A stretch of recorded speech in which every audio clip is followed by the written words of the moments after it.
নেপালৰ প্ৰধানমন্ত্ৰীৰ পদত্যাগ ইতিমধ্যে 4 কেবিনেট মন্ত্ৰীও কৰিছে পদত্যাগ ইয়াৰ লগতে ৰাষ্ট্ৰপতি ৰামচন্দ্ৰ পৌৰলেও কৰে পদত্যাগ নমস্কাৰ ষ্টুডিঅত মই ফাৰহানা লৈছো গুৰুত্বপূৰ্ণ খবৰ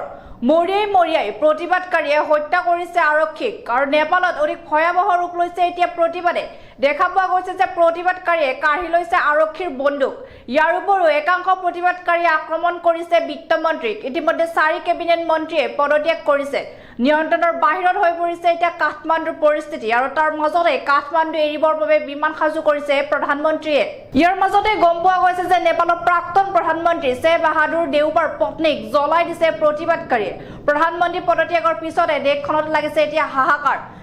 নেপালৰ জেল ভাঙি পলাইছে হাজাৰ হাজাৰ কয়দী গৰজিছে নেপালৰ সেনাই 5 জন নিহত হৈছে নেপালী সেনাৰ গুলিত অন্তৰ্বৰ্তীকালীন চৰকাৰ গঠন হোৱাৰ পূৰ্বে এতিয়া নেপালত দেখা গৈছে হাহাকাৰ সম্পূৰ্ণ সেনাৰ হাতত সমগ্ৰ নেপাল অনিৰ্দিষ্ট কাললৈ জাৰি কৰা হৈছে সান্ধ্য আইন আৰু এয়াৰ ইণ্ডিয়াই এতিয়া বাতিল কৰিছে দিল্লী কাঠমাণ্ডু বিমান নেপালত আবদ্ধ ভাৰতীয়ৰ বাবে মুকলি কৰা হৈছে হেল্পলাইন নম্বৰ নেপালস্থিত ভাৰতীয় দূতাবাসে মুকলি কৰিছে এই হেল্পলাইন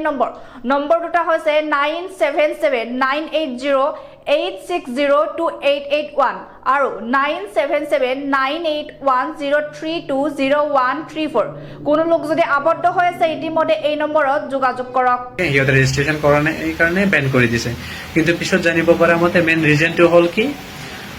যিমান মিনিষ্টাৰ্ছ MLAs মিনিষ্টাৰ্ছ আছে সিহঁতৰ ল'ৰা ছোৱালী মানে বিদেশত যেনে অষ্ট্ৰেলিয়া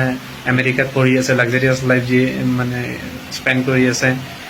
আৰু কৰাপশ্যন ইমান বাঢ়ি গৈছে যে